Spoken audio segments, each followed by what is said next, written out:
Comment se porte la santé sexuelle de nos concitoyennes et de nos concitoyens après 2 années de pandémie et de restrictions sanitaires de tout genre? Eh bien, pour répondre à cette question, Mireille Baumgartner, vous êtes sexologue à Bienne, vous avez un cabinet ici à Bienne. Est-ce que vous avez vu une différence durant ces 2 dernières années, ces 2 années Covid? Est-ce que vous avez plus de gens? Est-ce que les gens viennent pour d'autres problèmes vous voir?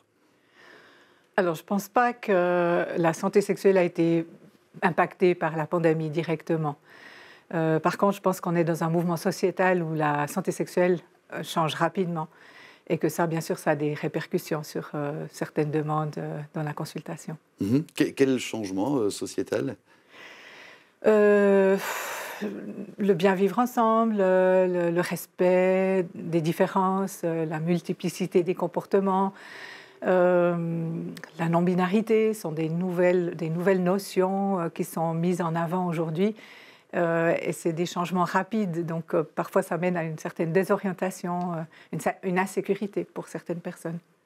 Et alors, depuis le début de la pandémie, dans votre cabinet, votre clientèle a changé ou est-ce que c'est toujours le même type de personnes qui viennent vous voir?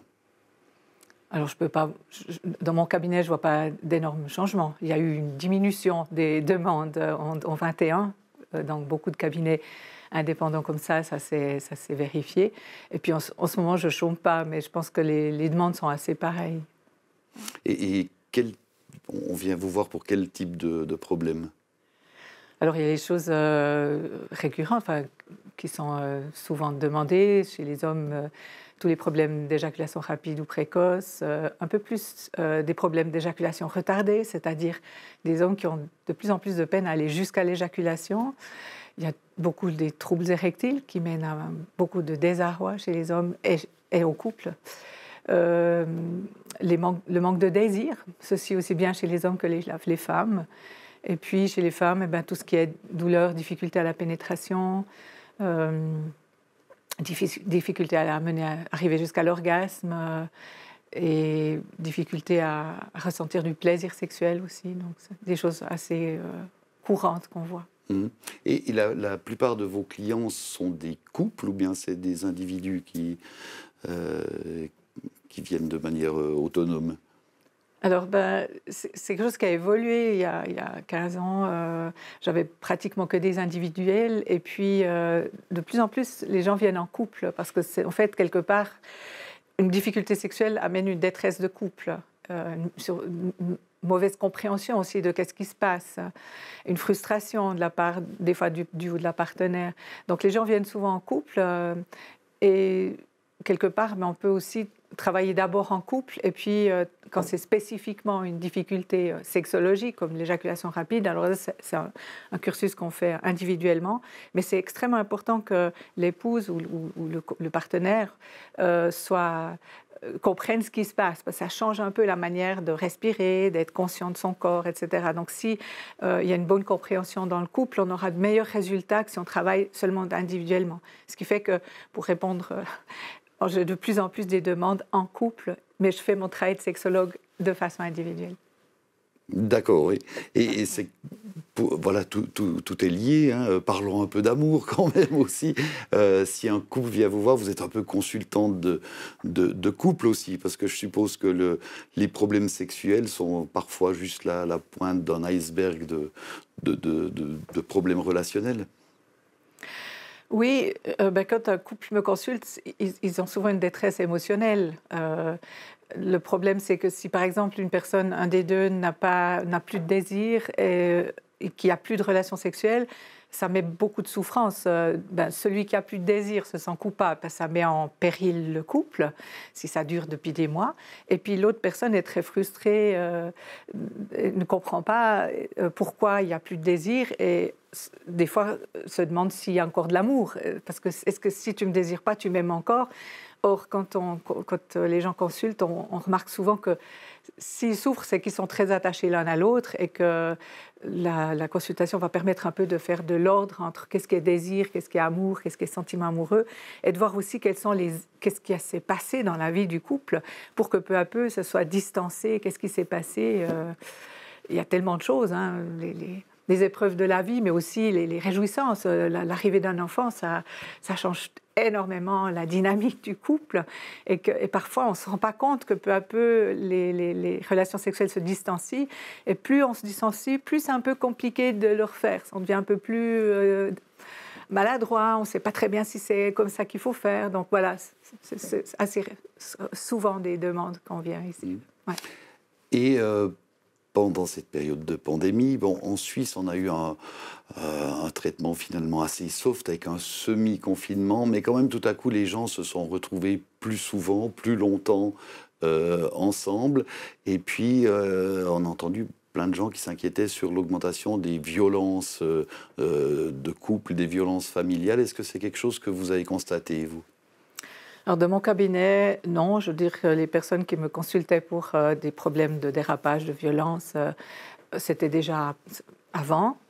Si je regarde un peu les statistiques que j'ai consultées, il semble qu'il n'y ait pas eu d'augmentation au niveau global. C'est clair que les violences graves physiques sont toujours sur les femmes. On voit le côté de la force physique des hommes, etc., des féminicides qui sont terriblement élevés en Suisse. Mais paradoxalement, ces études qui ont été publiées récemment par le Tagesanzeiger montrent une légère augmentation de la violence sur les hommes. Sous forme de gifles, morsures, griffures, poussées dans les escaliers. Donc, c'est un peu moins connu, mais il semble que ça ait augmenté entre 2018 et 2021. Voilà. Pour revenir à vos clients, est-ce qu'il y a quelque chose qui évolue concernant l'âge des gens qui viennent vous consulter? Est-ce que c'est des gens d'un certain âge qui ont par exemple un problème d'érection, ou bien vous avez des gens de tout âge? Alors ça, il y a une vraie évolution. Moi, j'ai de plus en plus une clientèle jeune, 22, 25, 30, 32, enfin, ce qui était moins le cas avant. Je pense qu'aujourd'hui, si un homme ou une femme sent qu'il a une difficulté sexuelle, on en parle tellement dans les médias, partout, donc on ne peut plus tellement ne pas le savoir, eh bien, on consulte parce qu'on voit que c'est une menace pour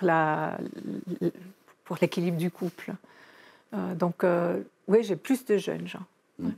Vous parliez des médias, ce qu'on a constaté aussi, ça a été encore amplifié pendant la période de pandémie, c'est l'importance de plus en plus grande de tout le sexe virtuel, que ce soit les sites pornographiques, les sites de rencontres. Est-ce que ça influe sur le comportement sexuel dans la vraie vie? Alors, oui, bien sûr que ça influe, même si la pornographie, ça fait quand même un moment qu'elle est là, que c'est difficile d'y échapper et qu'à la limite, de savoir ce que c'est, si on est bien informé, on n'en subit pas forcément des sévices. Enfin, par contre, ce qui change, c'est que c'est surtout le côté des réseaux sociaux. Aujourd'hui, ça facilite la probabilité d'une rencontre où c'est donnant-donnant. Les deux personnes veulent se rencontrer. Souvent, c'est pour un plan d'un soir. Donc ça a changé. C'est plus risqué aussi au niveau des contaminations, des maladies, même si normalement les jeunes se protègent assez bien. Ouais. Vous me disiez en préparant cet entretien, la mine un peu dépitée, qu'on faisait de moins en moins l'amour. Est-ce que là, on arrive peut-être au bout du tunnel de cette histoire de Covid? Est-ce que tout à coup, on ne peut pas espérer une espèce de libération et une frénésie amoureuse après le Covid? On peut l'espérer, mais je pense qu'on est dans une société où c'est devenu très codifié, c'est devenu un peu plus compliqué. Tout le monde veut le consentement, c'est quelque chose qui est indétournable, je veux dire, déjà avant. Mais aujourd'hui, c'est plus compliqué. C'est quoi le consentement? Est-ce que c'est avant qu'on fasse l'amour ou c'est aussi pendant qu'on fait l'amour? Si tout d'un coup je vais arrêter, est-ce que tu dois... Donc ça amène beaucoup d'insécurité, de peurs nouvelles. Qui coupe un peu l'élan de la sexualité, qui est quand même un certain jeu de tension où on prend un petit peu des risques, on va un petit peu voir qu'est-ce qui se passe, on fait un peu confiance à son corps. Mais là, on est tellement... Il y a des nouvelles peurs. On a peur de ne pas être compris, d'être maladroit, ce qui fait qu'on devient maladroit ce qui fait que ça devient un peu une prise de tête.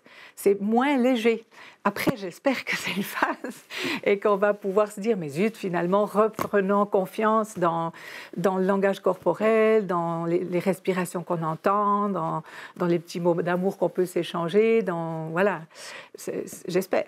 Voilà. Eh bien, Mireille Baumgartner, ce sera le mot de la fin. Pour la Saint-Valentin, oui, peut-être oser prendre quelques risques qu'on n'a plus l'habitude de prendre. Merci beaucoup. Je vous en prie. Merci. Voilà, merci d'avoir suivi cet entretien et bonne suite de programme sur Télé Bilingue.